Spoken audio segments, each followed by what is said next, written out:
إن الحمد لله نحمده ونستعينه ونستغفره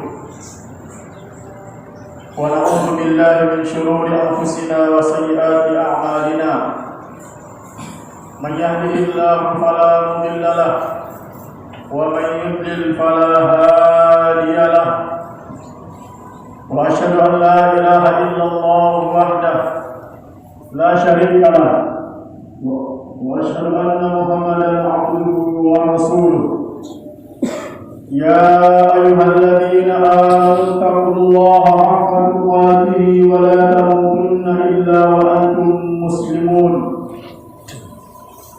يا أيها الناس اتقوا ربكم الذي خلقكم من نفس واحدة وخلق منها زوجها وبث منهما رجالا كثيرا ونساء واتقوا الله الذي تساءلون به والأرحام إن الله كان عليكم رقيبا يا أيها الذين آمنوا اتقوا الله وقولوا قولا سديدا يصلح لكم أعمالكم ويغفر لكم ذنوبكم ومن يطع الله ورسوله فقد فاز فوزا عظيما أما بعد فإن أصدق الحديث كتاب الله وخير الهدي هدي محمد صلى الله عليه وعلى آله وسلم وشر الأمور محدثاتها فإن كل محدثة بدعة وكل بدعة ضلالة وكل ضلالة في النار اللهم صل وسلم وبارك على نبينا محمد وعلى آله وصحبه ومن تبعهم بإحسان إلى يوم الدين. Hadirin jamaah Jumat yang dimuliakan Allah, mengawali khutbah Jumat ini, khatib mengingatkan dan mengajak kepada kita semua untuk selalu bertakwa kepada Allah Subhanahu wa taala. Usikum wa nafsi bi taqwallah faqad fazal muttaqun. Hadirin jamaah Jumat yang dimuliakan Allah, takwa merupakan jalan kemuliaan yang sesungguhnya. Karena itu Allah Subhanahu wa taala tegaskan, inna akramakum indallahi atqakum. Sesungguhnya yang paling mulia, yang paling terhormat di antara kalian adalah yang paling bertakwa. Berkenaan dengan hal ini, Rasulullah sallallahu alaihi wasallam juga mengabarkan bahwa yang menyebabkan manusia lebih mulia, lebih terhormat antara satu dengan yang lainnya di sisi Allah Subhanahu wa taala bukan karena nasabnya, bukan karena warna kulitnya, bukan karena silsilah keluarganya, karena sesungguhnya manusia berasal dari silsilah keturunan yang sama, yaitu Nabi Adam alaihissalam, dan Adam, kata Rasulullah sallallahu alaihi wasallam, tercipta dari tanah. Namun kata Rasulullah sallallahu alaihi wasallam, yang menyebabkan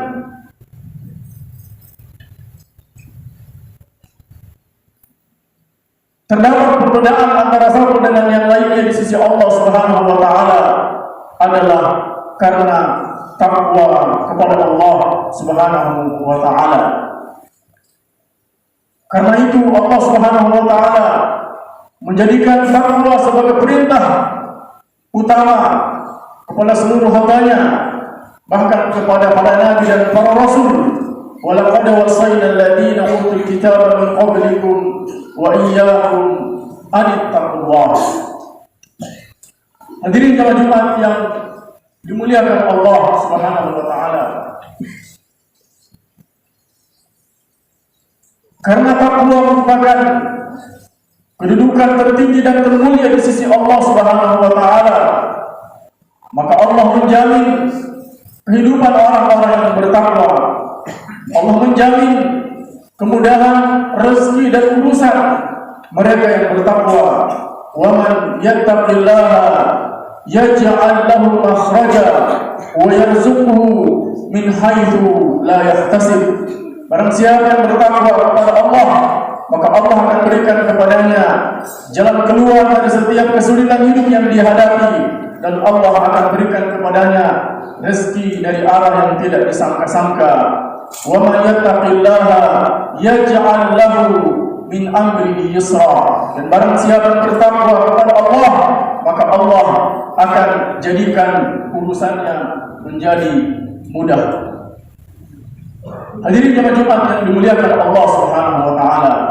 Lalu apa takwa itu? Salah satu makna takwa diungkapkan oleh seorang tabi'in yang mulia, Talib Ibnu Khubayb radhiyallahu anhu. Beliau mengatakan bahwa takwa itu adalah anta'mal bi ta'atillah ala nurin min Allah tarju thawab Allah. Engkau melakukan ketaatan kepada Allah berdasarkan cahaya tuntunan petunjuk syariat Allah, karena mengharapkan wajah ridha pahala dari Allah Subhanahu wa taala. Dan engkau meninggalkan apa yang dilarang oleh Allah berdasarkan cahaya petunjuk Allah, karena takut kepada azab dan murka Allah Subhanahu wa taala.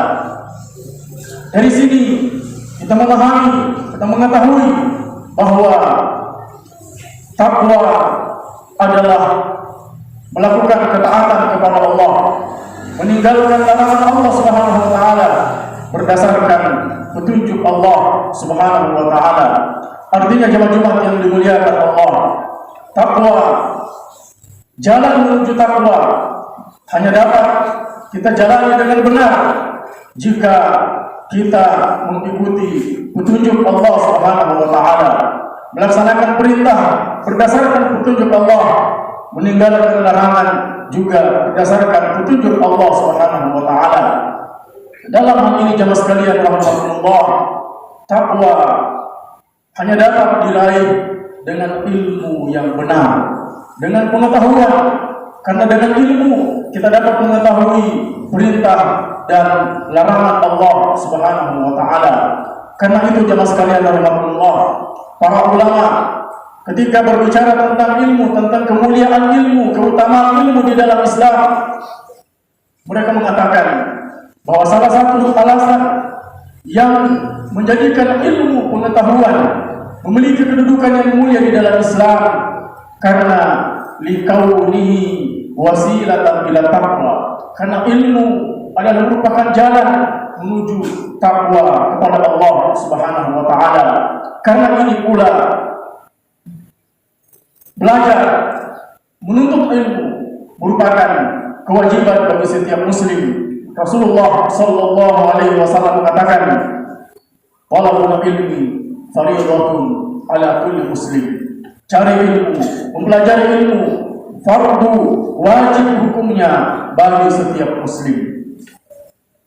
Hanya saja kemudian hadis ini masih disalahpahami oleh sebagian kaum muslimin, seolah-olah ilmu yang wajib dipelajari adalah ilmu dunia, ilmu untuk mendapatkan kemudahan urusan-urusan dunia. Padahal para ulama telah mengklasifikasi, telah membagi jenis ilmu yang wajib dipelajari. Ada ilmu yang fardu ain, ada ilmu yang fardu kifayah. Sayangnya sebagian di antara kita menghabiskan dana, menghabiskan biaya untuk pendidikan, untuk pendidikan anak-anak kita belajar, namun belajar ilmu fardu kifayah, belajar ilmu dunia, lalu kemudian mengabaikan ilmu fardu ain, ilmu fardu ain yang menjadi kewajiban dan tanggung jawab setiap muslim. Hadirin jemaah Jumat yang dimuliakan oleh Allah Subhanahu wa taala, ketika ada hal-hal yang prinsip, hal yang mendasar di dalam urusan agama kita, di dalam urusan akidah dan ibadah kita kepada Allah Subhanahu wa taala, tidak kita ketahui karena ketiadaan ilmu, tidak kita amalkan, tidak kita lakukan, karena ketiadaan ilmu, maka boleh jadi kita menanggung dosa 2 kali lipat. Dosa pertama karena tidak melaksanakan kewajiban tersebut, karena tidak meninggalkan larangan tersebut. Dosa kedua karena meninggalkan kewajiban mempelajari ilmu, mempelajari pengetahuan berkenaan dengan kewajiban dan larangan tersebut. Meskipun para ulama telah meletakkan satu kaidah bahwa ada yang namanya al-udhru bil jahli, orang yang diampuni oleh Allah, dimaafkan karena kejahilannya, karena ketidaktahuannya. Tetapi di zaman seperti sekarang ini, ketika informasi terbuka lebar, ketika terbuka kesempatan dan kemudahan untuk belajar, terbuka akses untuk belajar, untuk mengetahui hal-hal yang prinsip dan mendasar di dalam agama kita, maka seseorang yang hidup di tengah-tengah masyarakat, dia berinteraksi, dia mengakses media, dia bergaul dengan siapapun, dia bergaul dengan manusia, dia memiliki fasilitas sarana komunikasi dan informasi. Lalu kemudian ada hal-hal yang prinsip dan mendasar di dalam agama ini dia tidak ketahui. Boleh jadi orang yang seperti ini ghairu ma'dzurin ala jahlihi, tidak diampuni dan tidak dimaafkan atas ketidaktahuannya tentang perkara-perkara prinsip dan mendasar di dalam agama ini. Karena dalam hal ini ada unsur kelalaian, ada ketidakmauan, ketidakinginan untuk mempelajari hal-hal prinsip dan mendasar di dalam agama ini.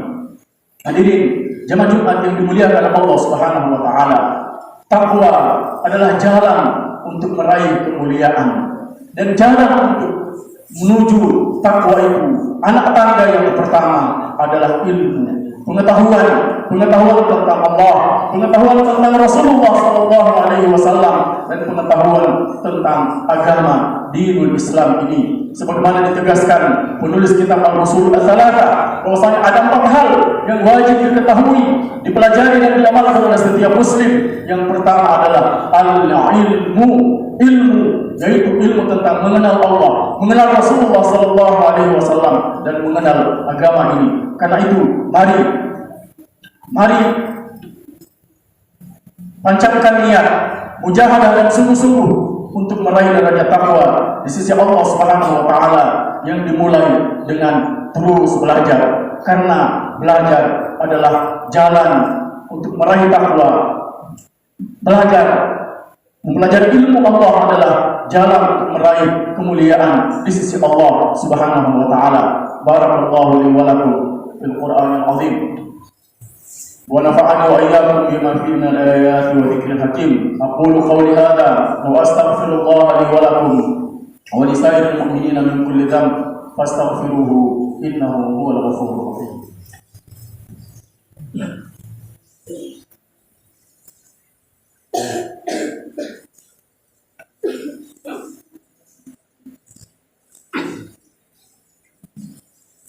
Alhamdulillah ala ihsanihi wa syukru lahu ala taufiqihi wa imtinani. Wa asyhadu an la ilaha illallah wahdahu la syarika lah ta'ziman li sya'nihi.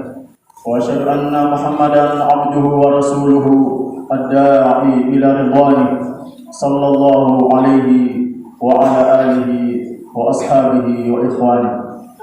Hadirin jamaah Jumat yang dimuliakan Allah Subhanahu wa taala, ilmu dan takwa, keduanya adalah jalan meraih keutamaan dan kemuliaan di sisi Allah Subhanahu wa taala.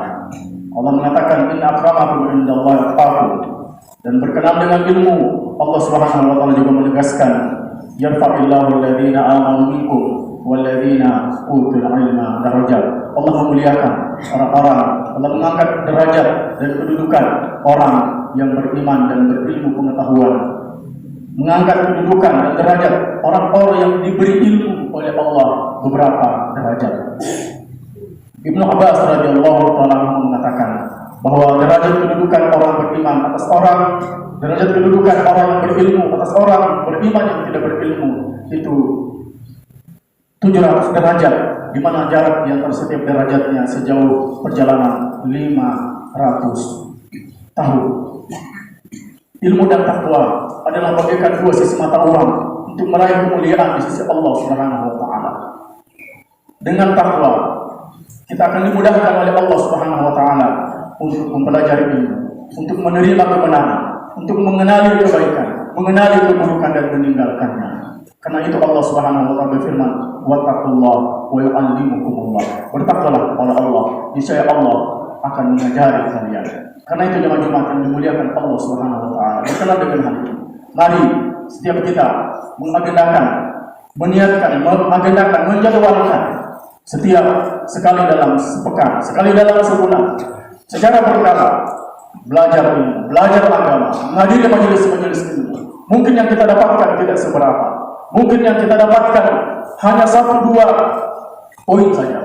Tetapi ikhtiar kita untuk belajar boleh jadi menjadi sebab Allah Subhanahu wa taala membukakan kita pintu-pintu pengetahuan yang lain. Boleh jadi dengan itu Allah Subhanahu wa taala membukakan kita pintu-pintu kebenaran. Boleh jadi dengan itu Allah Subhanahu wa taala tambahkan hidayah di dalam diri kita. Sebaliknya, ilmu yang telah kita ketahui, ilmu yang telah kita pelajari, kita baca dari buku, kita dapatkan di majelis-majelis ilmu, kita dengarkan dari ceramah-ceramah online, mari amalkan.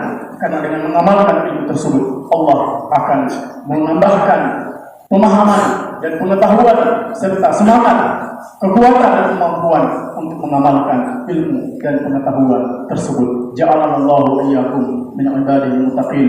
Innallaha wa malaikatahu yusholluna 'alan nabi.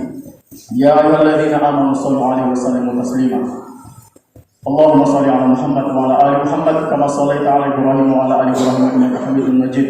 Allahumma barik 'ala Muhammad wa 'ala ali Muhammad kama barakta 'ala Ibrahim wa 'ala ali Ibrahim innaka Hamidum Majid. Allahumma ighfir lil muslimina wal muslimat wal mu'minina wal mu'minat al ahya'i minhum wal amwat innaka sami'un qaribun mujibud da'wat ya qadiyal hajat. Rabbana la tuzigh qulubana ba'da idh hadaytana wa hab lana min ladunka rahmah innaka antal wahhab. Allahumma ya muqallibal qulub tsabbit qulubana 'ala din ya musarrifal qulub sarrif qulubana ila ta'atik. Allahumma ahdina wa amitna 'ala islam wa sunnah. Allahumma inna nas'aluka al-huda wa tuqa wal 'afafa wal ghina. Allahumma anfa'na bima 'allamtana wa 'allimna bima yanfa'una wa zidna ilma. Allahumma a'izz al-islam wal muslimin wa adhill ash-shirka wal musyrikeen wa dammir a'da' ad-din. Allahumma ansur ikhwanana al-mujahidin fi Filastin wa fi Gaza wa fi kulli makan ya rabbal alamin. Allahumma harir al-masjid al-aqsa min al-yahudi al-ghasibin wa man 'awanahum min al-kuffar wal munafiqin. Rabbana atina fid dunya hasanah wa fil akhirati hasanah wa qina adzaban nar. Wa sallallahu ala nabiyyina Muhammad wa ala alihi wa sahbihi ajma'in. Aqimus salat.